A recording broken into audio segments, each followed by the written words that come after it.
The alien ship Dominion's Edge floated in the black of space like a giant metal spider.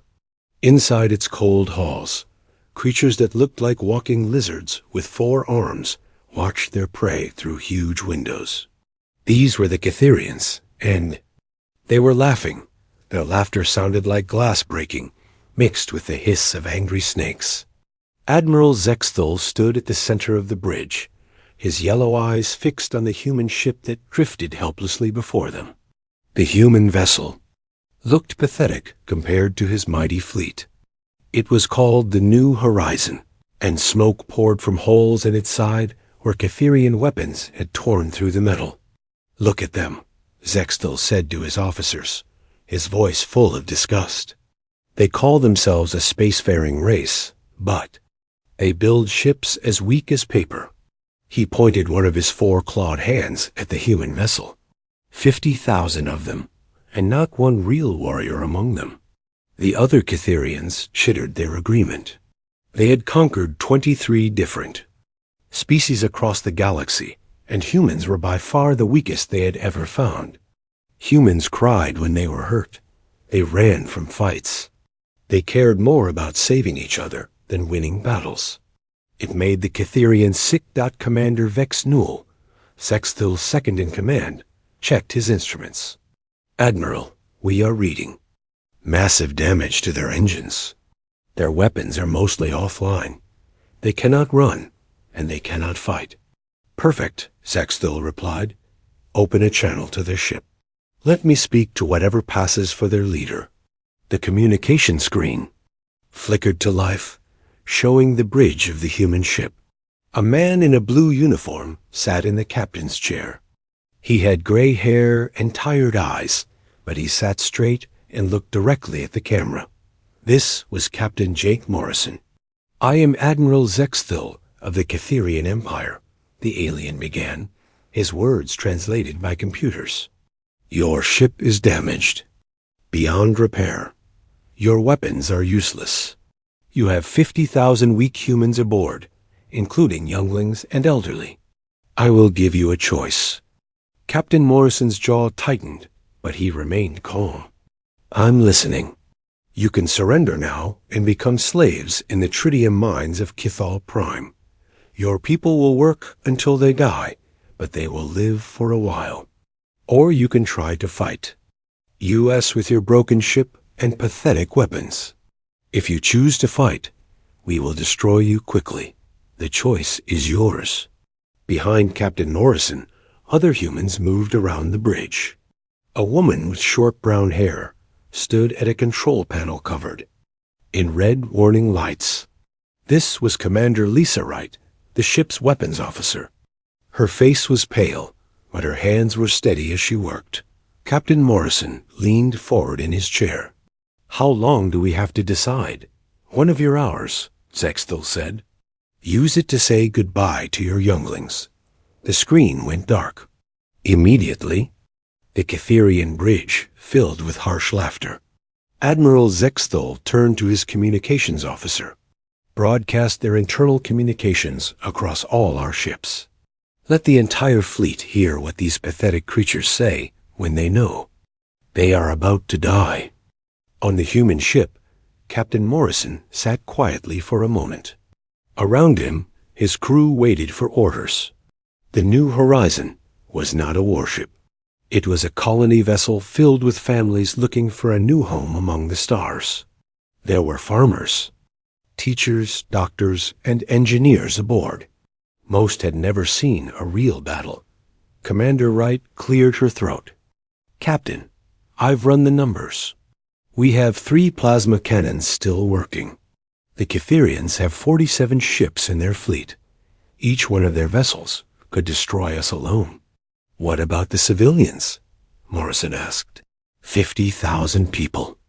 "In the colony sections," Wright replied. 15,000 are children under 16. 8,000 are over 60.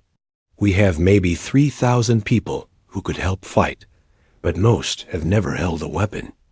Chief Engineer Pete Johnson's voice came through the intercom from the engine room. "Captain, I'm working miracles down here, but miracles have limits. I can give you maybe 6 more hours of life support, and that's if we don't use the weapons. Too much. Morrison nodded and pressed a button on his chair. His voice echoed through every section of the ship. This is your captain speaking. All civilians report to the main assembly area. All crew members remain at your stations. We have some decisions to make. In the Catherian fleet, technicians recorded every word. Admiral Zexthol listened with amusement as he heard humans talking to their families, telling children not to be afraid, making plans that would never work. The most amusing part was hearing human adults lie to their younglings, telling them everything would be okay. They actually believe they can save each other, Commander Vexnuel observed. Even now, with death certain, they waste time on false hope.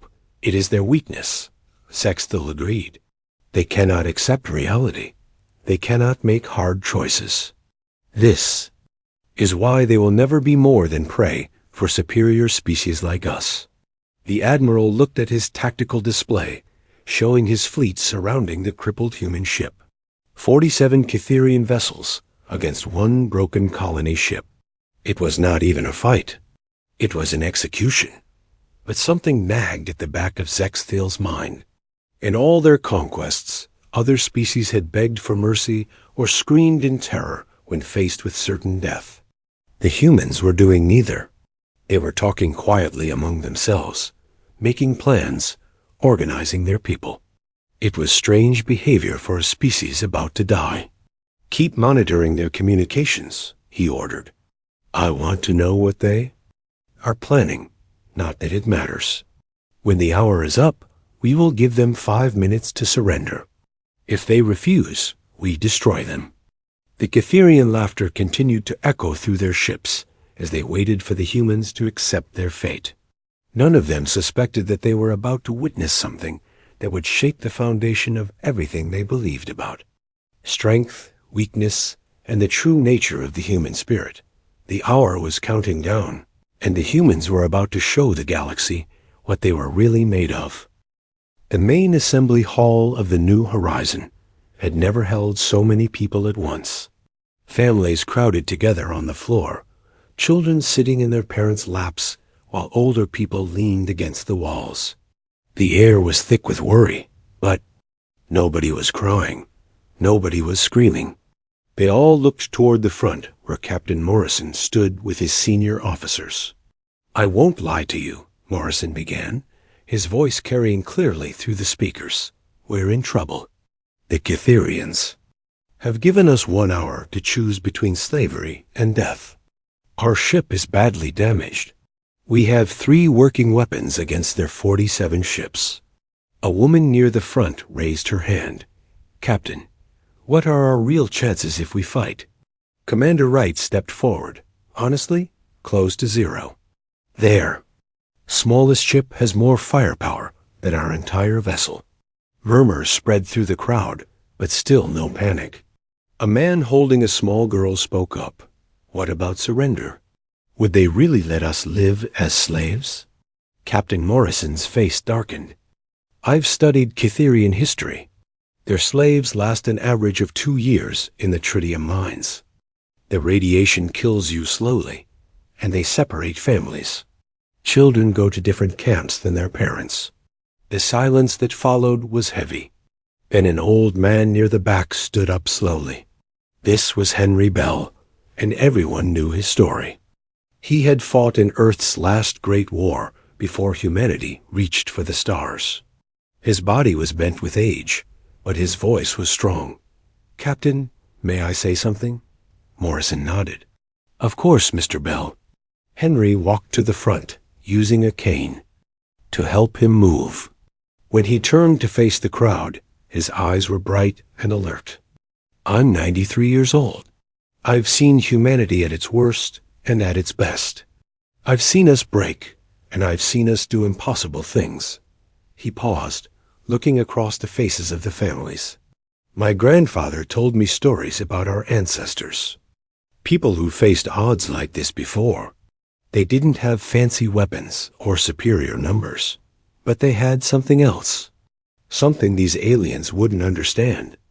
A teenage boy called out, "What did they have?" Henry smiled. They had each other, and they had memory.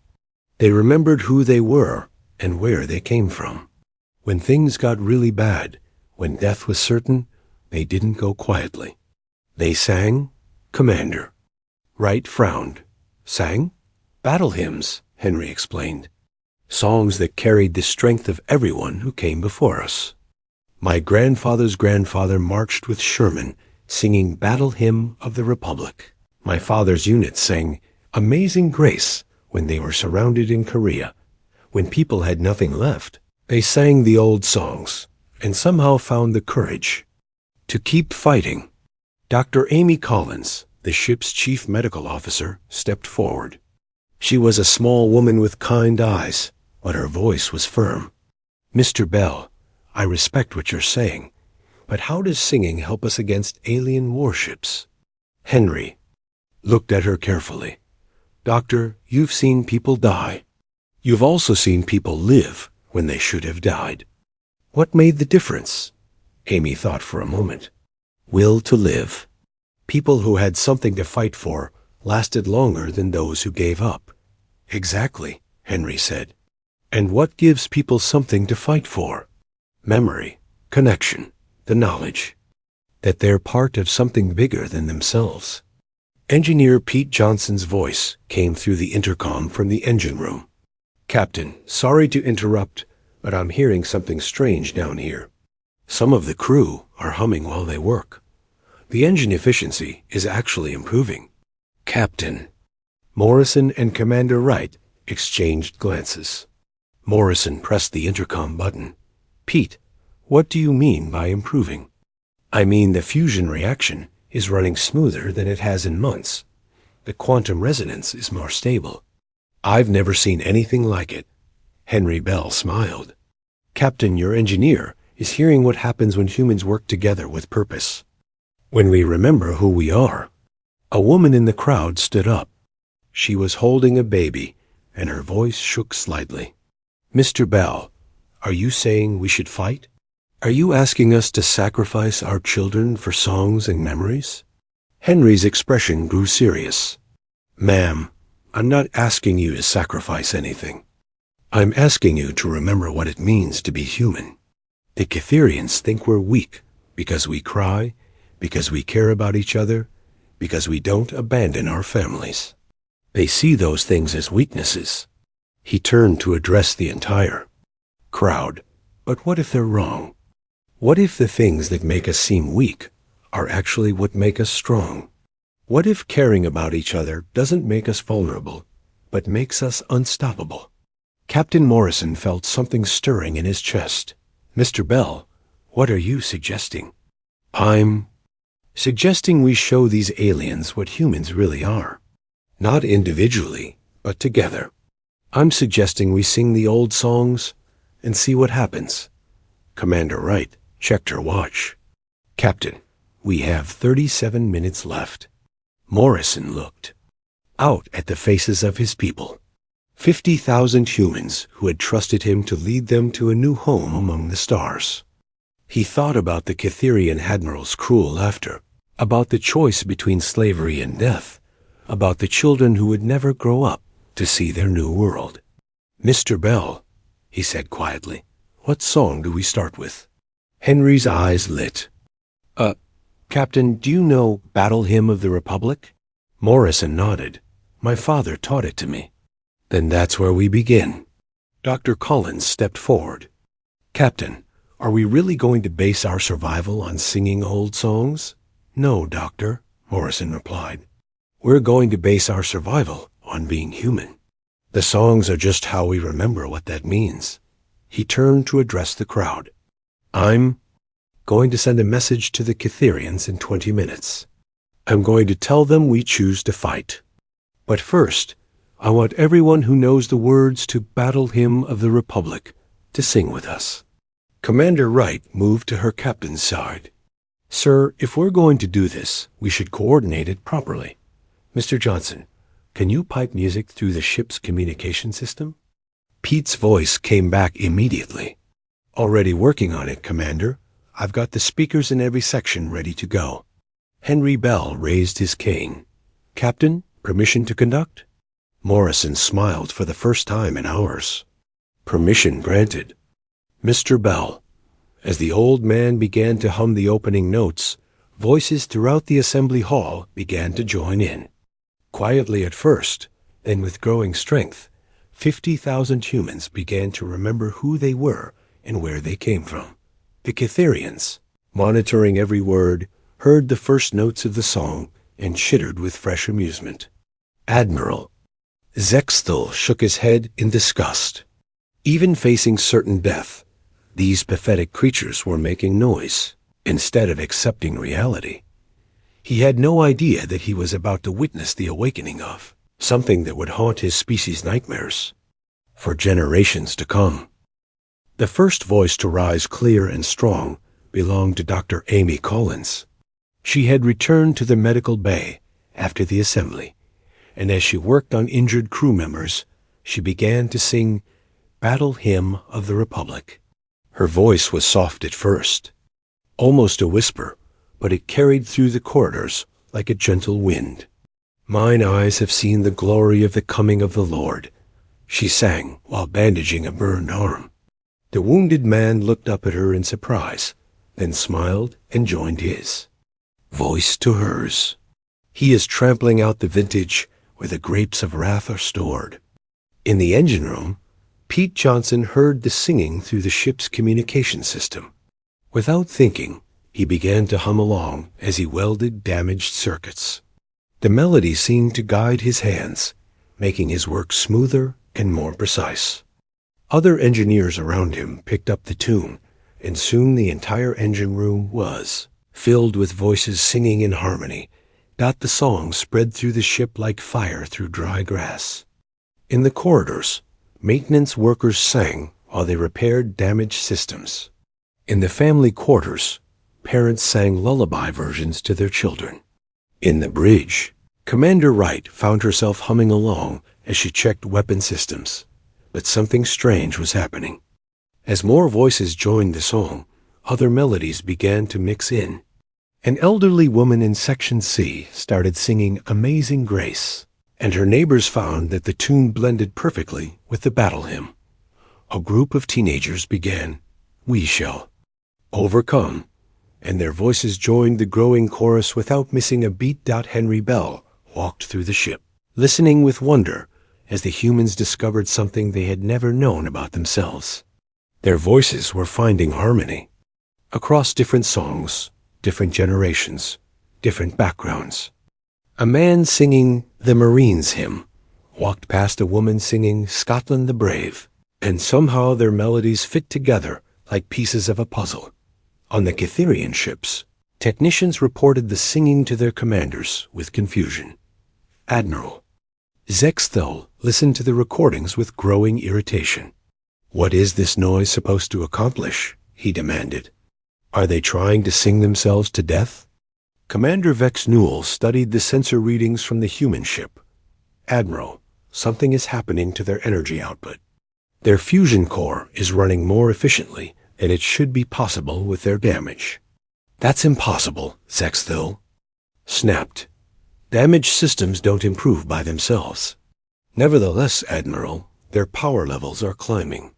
Some of their weapon systems that showed as offline are coming back online. Zexthal stared at the tactical display. It made no sense. The human ship had been crippled in their initial attack. Systems that were destroyed should stay destroyed. Yet somehow, impossibly, the human vessel was healing itself. Aboard the New Horizon, Captain Morrison stood on his bridge, listening to the voices of his people. The sound was incredible. Thousands of humans singing dozens of different songs, but all in perfect harmony. It was as if they were all part of the same vast choir, conducted by some invisible hand. Captain, Commander Wright called out, her voice filled with amazement. All 3 plasma cannons are online and fully charged. The torpedo tubes are loaded. And, sir, somehow we have shields again. Pete Johnson's voice came through the intercom, excited and breathless. Captain, you're not going to believe this. The quantum resonance from the singing is somehow amplifying our power systems. It's like the ship itself is responding to the crew's voices. Morrison shook his head in wonder. That's impossible, Pete. Sir, I've been an engineer for 20 years, and I'm telling you impossible things are happening down here. The fusion core is running at 110% efficiency. The structural integrity is actually improving. It's like the ship is fixing itself. Through the bridge windows, Morrison could see the Cytherian fleet arranged in attack formation. 47 ships against one. Still impossible odds, but something had changed. His people had changed. He could feel it in the air, in the vibration of the deck plates, in the way his crew moved with new purpose and confidence. The singing grew louder and more complex. La Marseillaise blended with Danny Boy. When Johnny Comes Marching Home harmonized with Swing Low Sweet Chariot. Voices that had never sung together before found perfect pitch with each other, as if they were all reading from the same invisible sheet music. Dr. Collins reported from the medical bay, her voice full of wonder. Captain, the injured are healing. Faster than they should. Broken bones are mending. Burns are clearing up. I can't explain it medically, but somehow the singing is affecting their recovery. Henry Bell appeared on the bridge, his old face glowing with joy. Captain, do you hear it? Do you understand what's happening? Morrison nodded slowly. We're becoming something more than we were. Exactly, Henry said. For the first time in our history, every human on this ship is connected to every other. Human. We're not individuals anymore. We're one people, one voice, one purpose. Commander Wright looked up from her tactical display. Captain, the Cytherians are moving into final attack position. I think our hour is almost up. Morrison pressed the button to open a channel to the Cytherian fleet. Admiral Zexthil's image appeared on the screen, his yellow eyes cold and cruel. Human. Captain, the alien said, your time has ended.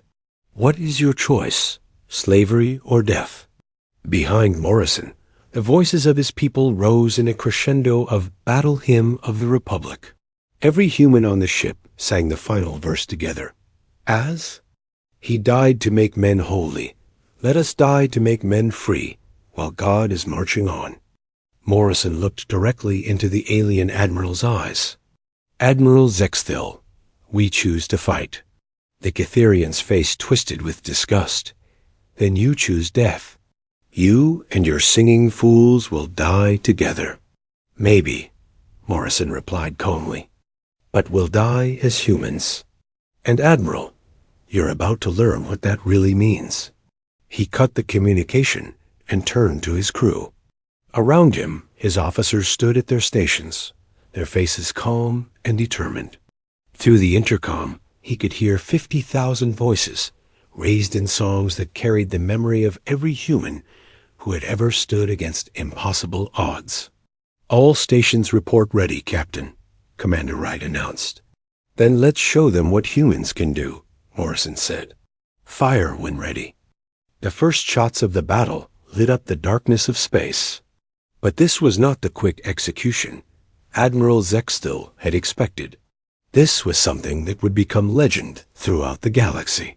This was the moment when humanity sang its way into the stars, and in the depths of space, alien warriors who had conquered dozens of worlds began to understand that they had made a terrible mistake. The laughter that had filled their ships just hours before was nowhere to be heard. Instead, there was only the growing sound of human voices, raised in songs older than their civilization, carrying power that their technology could not measure or understand. The moment that changed everything came when Captain Norrison's voice joined the chorus over the ship's intercom system. He had been quiet during the preparations, focused on tactics and strategy. But as the first Cytherian weapons fired at his ship, he began to sing Battle Cry of Freedom in a voice that carried across every section of the new horizon. Yes, we'll rally round the flag, boys. will rally once again," Morrison sang, his words mixing with the voices of 50,000 humans, shouting the battle cry of freedom. The effect was immediate and impossible to explain. Every human voice on the ship joined the captain's song, creating a harmony so powerful that the hull plates themselves seemed to vibrate in rhythm. The damaged sections of the ship that had been leaking air suddenly sealed themselves. Broken circuits sparked back to life. Systems that had been completely destroyed somehow began working again. Commander Wright stared at her tactical display. In amazement, "Captain, our shields are at full power. All weapons are online and charged." "Sir, this is impossible with the damage we took." "Nothing's impossible when we're together," Morrison replied, his voice carrying over the singing. Target. Their lead ship, full spread of torpedoes. The New Horizon fired its weapons in perfect coordination, each shot timed to the rhythm of the human voices. The torpedoes streaked across space in formation, striking the first Catherian vessel just as the humans reached the climactic verse of their song. The alien ship's shields collapsed, and secondary explosions tore through its hull. Admiral Zexthul watched from his command ship as one of his vessels exploded in a ball of fire. "How is this possible?" he demanded. "That ship was crippled. It should barely be able to move, let alone fight." His tactical officer checked and rechecked his instruments. "Admiral, the human vessel is showing energy readings that exceed our own flagship. Their weapons are firing with precision that our computers cannot match. And sir, their structural integrity is actually stronger now than when the battle began." The singing aboard the human ship grew louder and more complex. Dr. Collins led a section of the medical bay in When the Saints Go Marching In while she worked on the wounded. Her patients, inspired by her voice, began to heal at an impossible rate. Broken bones knitted together in minutes instead of weeks. Severe burns faded to healthy skin. In the engine room, Pete Johnson and his team sang "Swing Low, Sweet Chariot" as they rerouted power to the weapons. The fusion reactor responded to their voices, producing energy levels that should have been physically impossible. The quantum field fluctuations created by thousands of human voices singing in harmony somehow amplified every system on the ship. The second Catherian vessel to attack found itself facing coordinated fire from all of the human ship's weapons. Plasma cannons fired in sequence with the Star-Spangled Banner, each shot perfectly timed to the music. The alien ship's armor, designed to withstand the most powerful weapons in the galaxy, melted under the sustained assault. "This cannot be happening," Admiral Zexthul snarled. "They're using some kind of unknown technology. Focus all fire on their ship. Destroy them now." 15 Catherian vessels opened fire at once, sending enough destructive energy to vaporize a small moon. The barrage struck the New Horizon, just as her crew reached the final verse of Amazing Grace. Instead of being destroyed, the human ship's shields absorbed the impact and somehow grew stronger. Henry Bell walked through the corridors, his old heart filled with joy as he listened to his people sing. In Section A, families sang "Home On" the range, while children who had been terrified hours before now laughed and played. In Section B, the engineering crews harmonized on John Brown's body as they performed repairs that defied physics. Every voice was part of the greater song, and every song made the ship stronger. "Captain," Commander Wright reported, her voice filled with wonder, "the Catherian fleet is breaking formation. 3 of their ships are trying to retreat." Morrison looked at the tactical display and saw something that no human had ever seen before. Alien warriors, conquerors of 23 different worlds, were running away. "Don't let them escape," he ordered. "All ships that try to flee are to be stopped." The New Horizon pursued the retreating vessels with impossible speed. The ship's engines, damaged beyond repair just hours before, now propelled them through space faster than they had ever traveled. The human crew sang, "You're a grand old flag," as they closed the distance, their voices giving power to systems that should not have been working. One of the fleeing Cytherian ships tried to jump to hyperspace, but the human vessel's weapons found it first. A perfectly coordinated volley, timed to the beat of Battle Hymn of the Republic, struck the alien ship's engine core just as it tried to escape. The explosion lit up the darkness like a new star. Admiral Zexthul realized with growing horror that his fleet was being destroyed by a single damaged colony ship. His species had evolved from pack hunters, and every instinct screamed that something was terribly wrong. Prey didn't act like this. Prey didn't become stronger when cornered. Prey didn't sing while fighting for their lives. All ships concentrate. "Fire on the human vessel," he ordered. "Use everything we have. Destroy them before they destroy us all." The remaining Cytherian ships formed a circle around the new horizon, pouring their combined firepower into the human vessel. The energy signatures were enough to crack a planet's crust. But the human ship sailed through the barrage like it was flying through a gentle rain.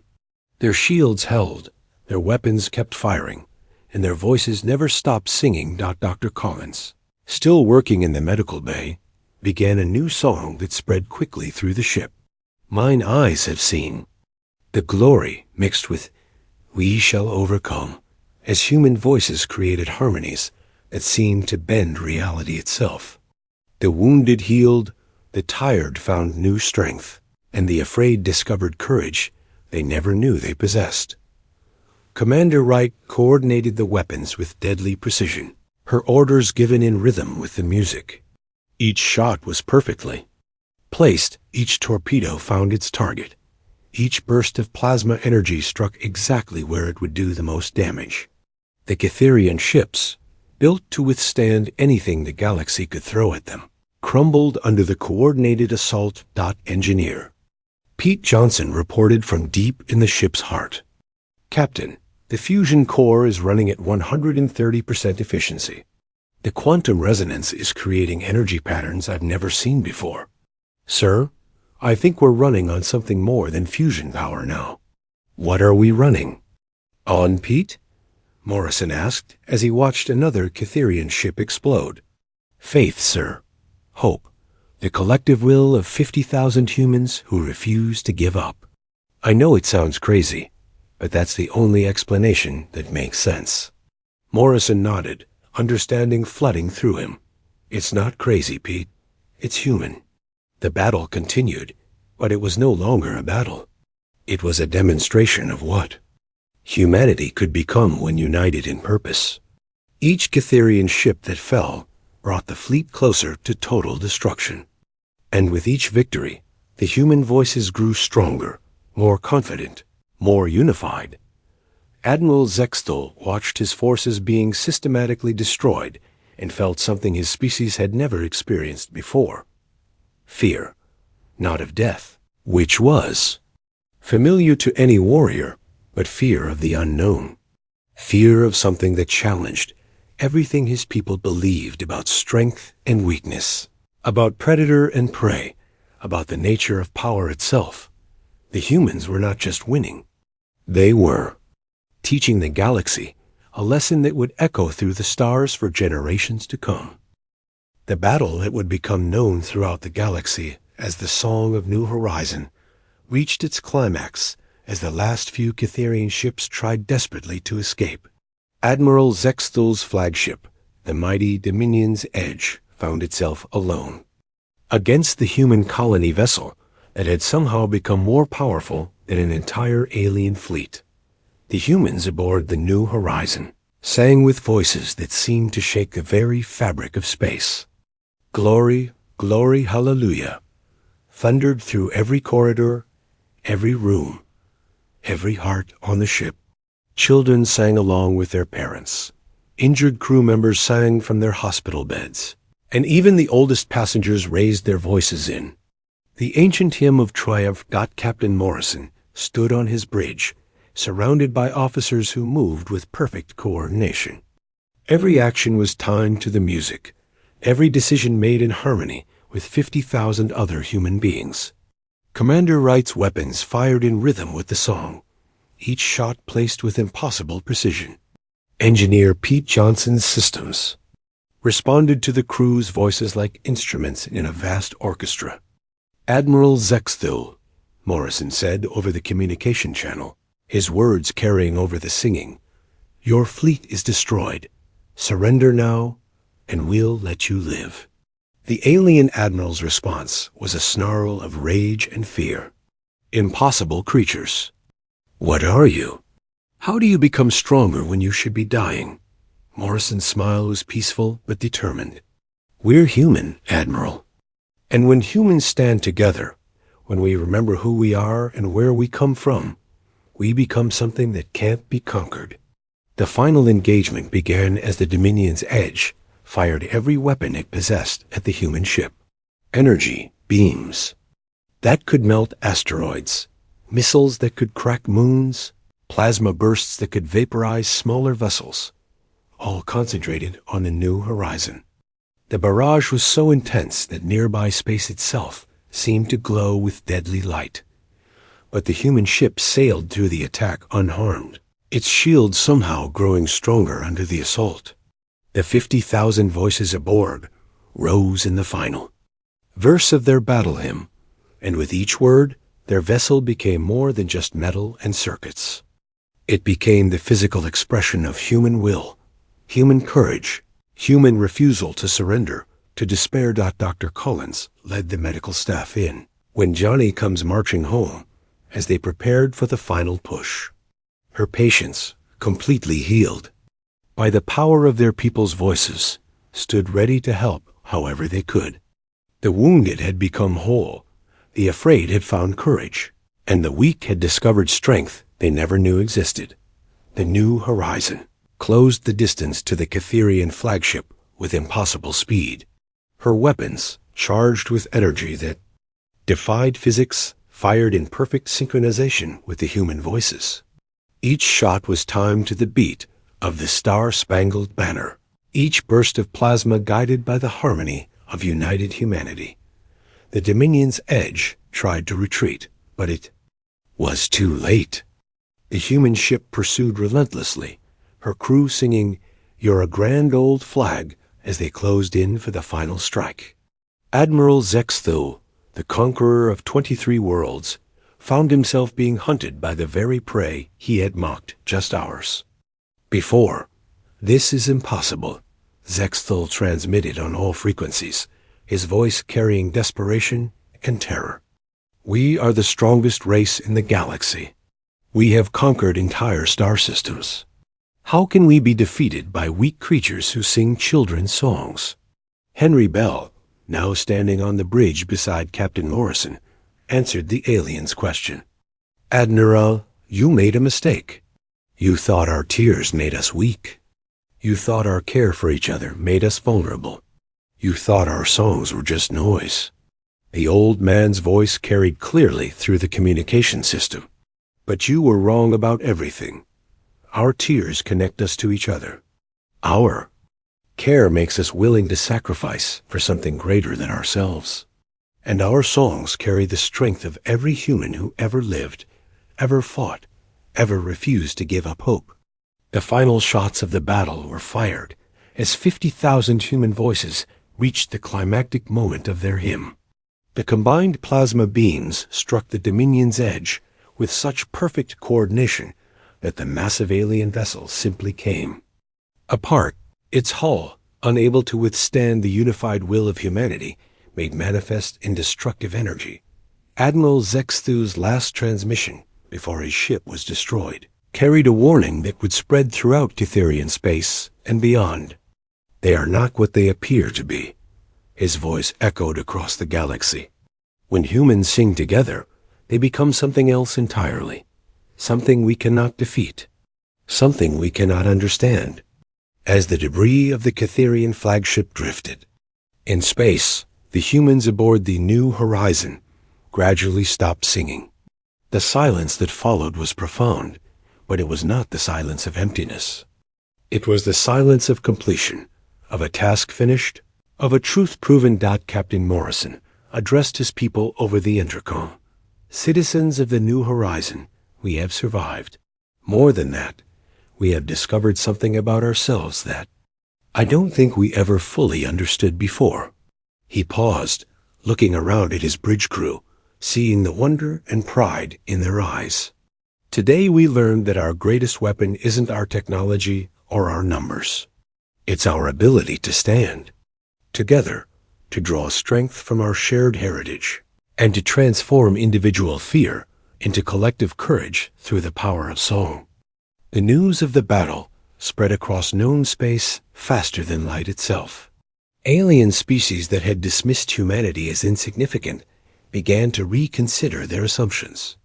The Catherian Empire, which had ruled through fear for centuries, found their authority crumbling as word spread that a single human colony ship had destroyed their most powerful fleet.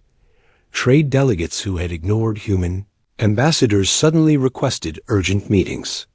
Military commanders who had laughed at human defensive capabilities began studying the recordings of the battle with growing concern. Scientists across the galaxy tried desperately to understand how human voices could somehow amplify technology and heal wounds, but no other species could replicate what had happened that day. They could record the songs, analyze the frequencies, study the quantum effects, but when they tried to sing together, nothing happened. The power belonged to humanity alone, born from their unique history of struggle, their capacity for hope. In the face of despair and their ability to find strength in unity, in the weeks that followed, the New Horizon continued toward its destination, but everything had changed.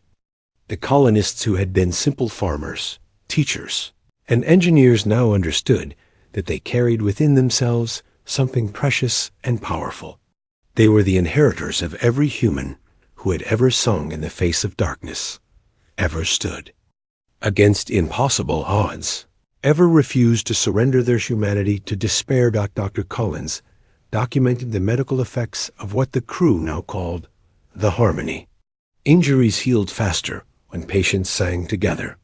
Depression lifted when people joined their voices in the old songs.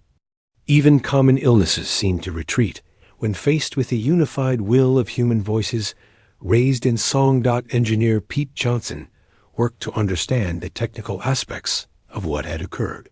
His reports, sent back to Earth, described energy patterns that violated known physics, quantum effects that should have been impossible, and technology that responded to human emotion in ways that no machine should be able to do. But perhaps the most important discovery came from the children aboard the ship. Without being taught, they began to learn the battle hymns from their elders. They sang Amazing Grace while playing games, hummed Battle Hymn of the Republic while doing schoolwork, and taught each other the words to songs that carried the memory of human courage across the centuries. Henry Bell, now honored as the ship's unofficial historian, spent his remaining years making sure every child aboard knew not just the words to the songs, but the stories behind them. He told them about the soldiers who sang When Johnny Comes Marching Home while walking through battlefields, about the slaves who found hope in Swing Low, Sweet Chariot, about the immigrants who sang America the Beautiful as they saw their new homeland for the first time. Captain Morrison recorded a final message for Earth, describing the battle and its aftermath. Today we learned something about ourselves that we must never forget, he said as the camera showed colonists working together, many still humming the melodies that had saved their lives. We learned that when humanity sings its oldest songs, we don't just remember who we are. We become who we're meant to be. The message continued. The Catherians called us weak because we cry, because we care about each other, because we put family before conquest. They were wrong. These things don't make us weak. They make us human. And when humans stand together, when we draw on the strength of everyone who came before us, we become something that no force in the galaxy can defeat. The New Horizon reached its new world 6 months later. The colonists named it Harmony in honor of what they had discovered about themselves. They built their cities with great halls designed for singing, taught their children the old songs alongside reading and mathematics, and never forgot the lesson they had learned in the depths of space. The final scene of their story shows the first graduation ceremony on Harmony, where young people who had been babies during the battle stood together to sing the songs their parents had sung Ag.